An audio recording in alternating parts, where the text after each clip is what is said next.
Have I told you lately, Brad, that I'm grateful for you? I am. Hi there, I'm JulieTurner, JulieTurner.ca. I'm BradLovell and completely miffed. I wasn't ready for that. I know, he's seldom ready for what I put forward. Welcome to No BS Talk, where there will be no BS. Because we know BS? We do know BS, absolutely. That was a question. Yeah. There's going to be a lot of questions from Brad today because I'm just going to throw stuff at him. So, well, hold on a minute. Thank you. I'm grateful for you too. Oh, you are so very welcome. So the reason that I started that way is A, because it's true. B, because it's Thanksgiving Day today when we're recording this, and I just wanted to acknowledge that. I also wanted to acknowledge one of the opposites of being grateful. And what is that, Brad? Do you have any idea what the opposite of being grateful? Cola, uncola, grateful, ungrateful. All right, then. I'm going to go with resentment. Oh!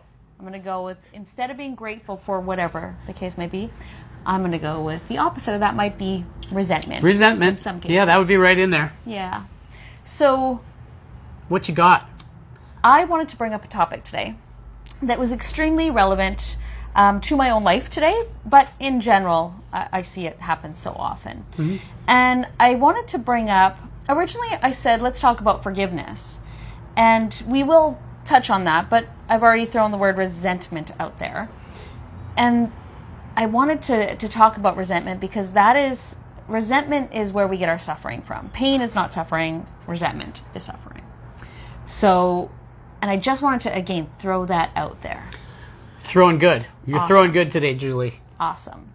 So the BS that I would like to discuss is the word and the act of forgiveness and how we have been taught to apply it to our lives and how it maybe should look or possibly might be more fitting to look. Does that make sense? Am I speaking English? You with me so far, Brad? Well, you're really good at losing me, but I'm good at getting back on the bus. Awesome. Yes. So many jokes. I will just leave that completely alone. You may or may not have noticed that we're in a different location today well. We are. Normally, if you are interested in stalking us, we're at Brad's. If you like what you see around us, it would be him that you need to stalk. Today, we're at my place, and don't worry about it, I'm not giving the address yet. Yeah, but I will. Awesome. We're at my place today, so I am grateful that Brad agreed to come down and be at my place as well. No, it gets me out of the house. So much gratitude. So, do you want to just, right? It's very interesting because like, this is okay. You got me wondering. Okay. You got me wondering. Take me through kind of a top to bottom cause and effect. Of the whole forgiveness thing? Yeah. Okay. Like resentment, forgiveness. How does it work? All right. So, again, this is something that's come up in my life very, very recently, and it comes up in all of our lives. Now, I wanted to tell you guys, point blank, you all need to forgive. And watch how much frustration and anger I got thrown at me. Because we don't want to forgive and forget. And we've got our reasons for not loving that person or liking that person anymore, right? That's a thing. You can choose to do that. But what if it's unforgivable? And sometimes it is unforgivable, but it's actually really interesting because this quote, and I doubt very highly that it's originally from Lily Tomlin, but there is a quote from Lily Tomlin that states, "Forgiveness is simply the act of understanding you can't have a better past." Do you see anything about another person in there? No, it's not about another person. It's simply the understanding that you cannot have a better past. It is nothing to do with bringing that person back into your life, forgiving and forgetting, giving them a little snuggle when you see them. No, it's about understanding that there's no way to change. Something tells me there's going to be a lot of people saying but. Yeah, right now. Yeah, there's definitely going to be a lot of people saying but. And the big but is we all learn from a very young age what forgiveness is supposed to look like, and we don't learn that it's within us and only pertains to us. We learn that we forgive someone else. And you can forgive yourself and you can forgive someone else. Don't get me wrong. I'm not setting rules upon this, but I'm saying you don't need to. But you do need to stop resenting the past because you cannot change it. And resentment just causes you suffering. The person that caused this, if there was another person, sometimes it's not another person. Sometimes it's a friggin' earthquake. That should never have happened. Why was I involved? Blah, blah, blah. But the other person or inanimate object or situation doesn't feel your resentment. You do. So let me back up a little bit. Okay. Because you say that forgiveness is like a trained thing. Yeah. Right? Absolutely. We are trained to understand everything, arguably, in our lives looks a certain way. And forgiveness is included in that.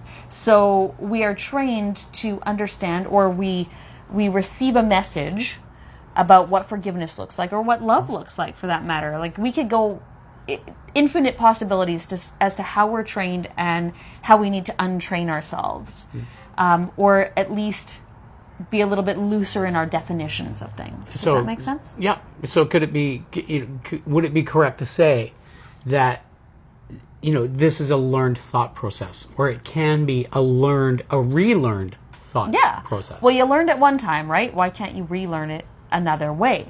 So, as Brad had mentioned, because I briefly alluded to possibly what I might be talking about, and he mentioned that it's not that easy. You can't just go from A to B, and I 100% agree, because it wasn't that easy to train you in the first place.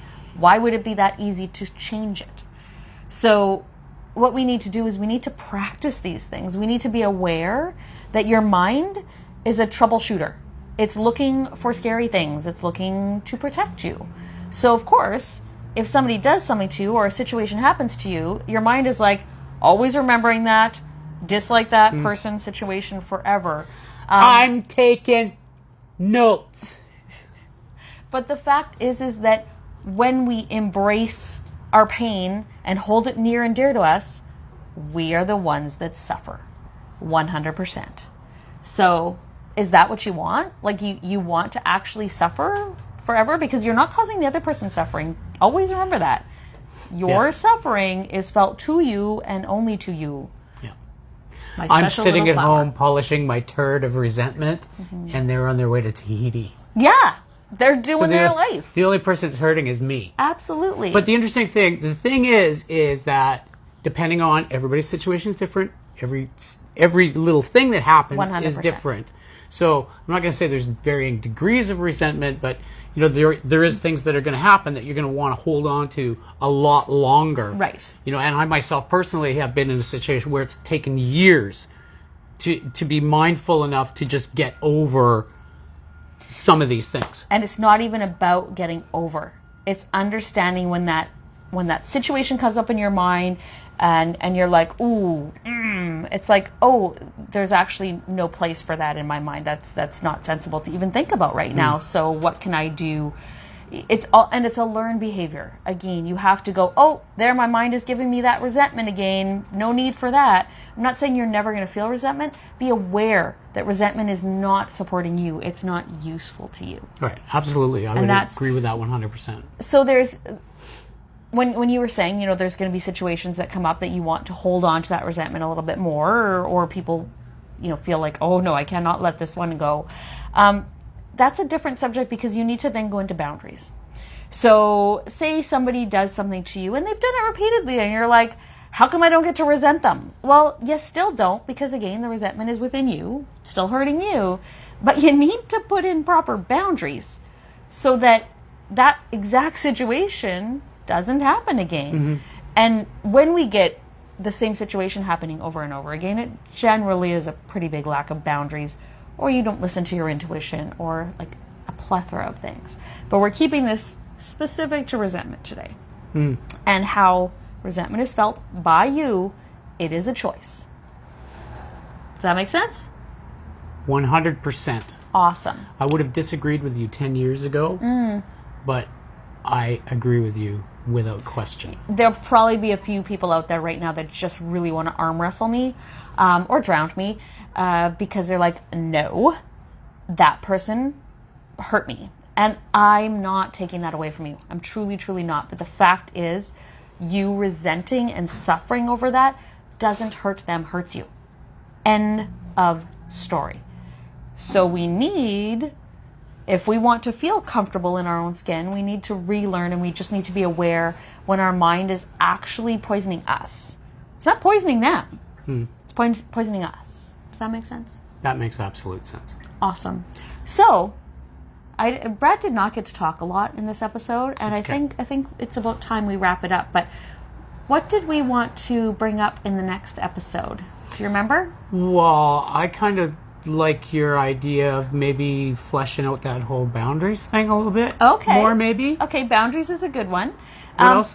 Did I forget already? He did forget already. Sorry, I fell asleep while I wasn't talking. Right, exactly. It happens. That's why I had to talk, so I didn't fall asleep. Catatonic. Actually, hypnosis. Actually. Is that truly? Did you hypnotize me? I always. You're all hypnotized. The other thing is just so weird. the awareness that our minds, are our version of reality, no matter what the subject is. So we get a ton of questions, and thank you again so much. We love the questions, and please, please, please keep them coming, and we will answer them one at a time. We might throw a couple in at the same episode, but I do want to touch on the judgment issue, when people feel judged. You ready for that next time, Brad? Bring it, Julie. Awesome. There's no fear. He cries. It's okay. A lot. We cut that out of the recordings. It's all good. Thank you guys so much for your time today. And if you have any questions about forgiveness, I'm going to ask for cries of outrage, and I know I might actually get them on this topic. So please let us know your thoughts. And again, I'm not negating that you've been in pain, but suffering is always an option. I think a big takeaway from that is just it's unhealthy for you personally to continue to do that. Absolutely. Thanks, Julie. Thank you, Brad. I'm ready to forgive.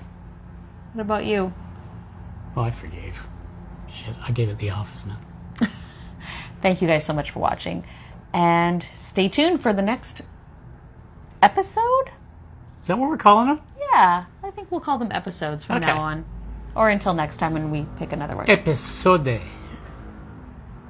Anyway, thank you so much. Have a great afternoon.